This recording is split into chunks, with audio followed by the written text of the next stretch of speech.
네, 이제 나와 가족 공동체 네 번째 마지막 인성교육에 관련된 얘기를 할 거예요. 인성교육은 과거의 교육과정 문서에서 나왔을 때 이렇게 세 가지의 중요성이 있다라고 규정을 했어요. 발달 심리학적 측면에서 유아기 시기부터 사회와 환경과 상호작용하기 때문이다. 그래서 실천 위주의 인성교육이 필요하다. 개인적 차원에서 그렇게 인성을 발휘했을 때 소속감과 행복감을 느낄 수 있다.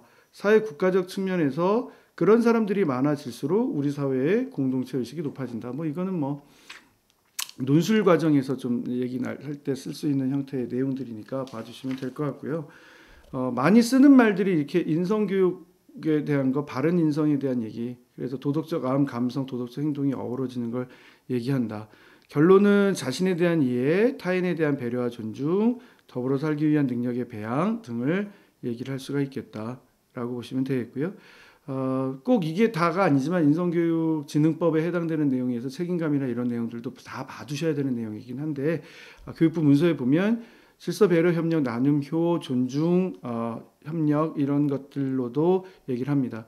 자, 이제 하나하나씩 좀 찾아보면 배려는 도와주거나 보살펴 주려고 마음을 쓰는 것. 그래서 친구에 대한 공감과 배려, 가족에 대한 공감과 배려, 이웃에 대한 공감과 배려, 동식물에 대한 공감과 배려 등이 해당되는 걸 뜻한다. 존중은 소중하게 여겨서 받드는 그런 형태의 내용들을 말한다. 어떤 사람이나 사물의 중요성에 대해서 경의를 표하는 형태 등을 얘기를 할 수가 있겠다.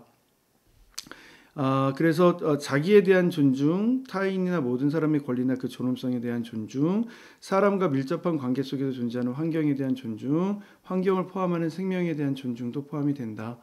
협력, 함께 활동을 하는 것 이미 뭐 여러 번에 걸쳐서 얘기를 했던 거네요. 공동 목표, 개인적 책임감, 긍정적 상호 의존성으로서 서로 조력을 주고받는 것, 여기 개인적 책임감에 해당되는 것, 집단 협력에 해당되는 것까지 나오고 있네요.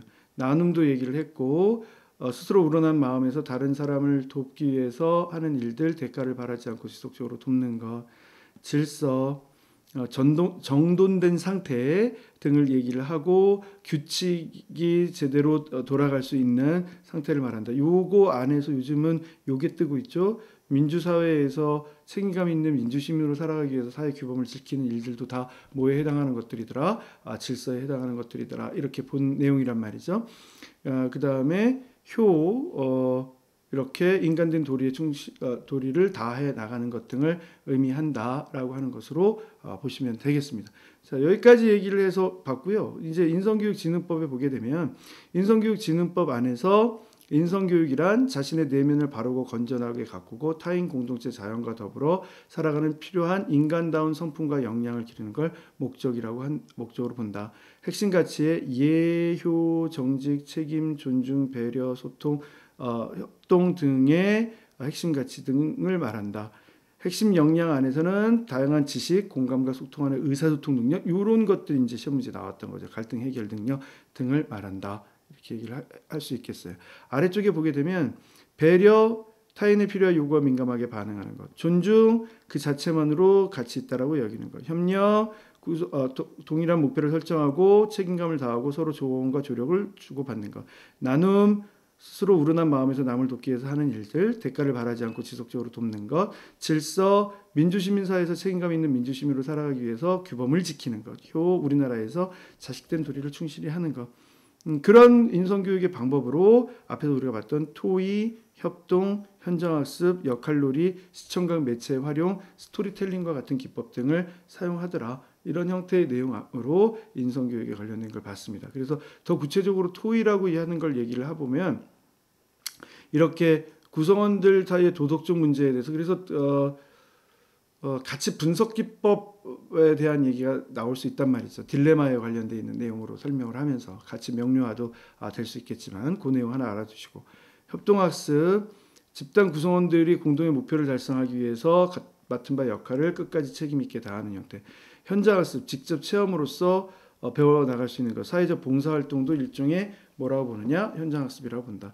그 다음 이제 역할놀이, 도서 활용, 스토리텔링, 세대 간 지혜 나온 전문가 등을 활용할 수가 있겠다. 그런 인성교육을 할 때 교사의 역할이 뭐가 될 수 있겠습니까를 규정해 놓은 내용이 민주적이고 도덕적인 교실 분위기, 역할 모델로서의 내용, 가정과의 연계 교육을 실시해 나간다라고 하는 부분까지 정리해 두시면 인성교육까지 정리를 한 게 되겠습니다. 좋습니다.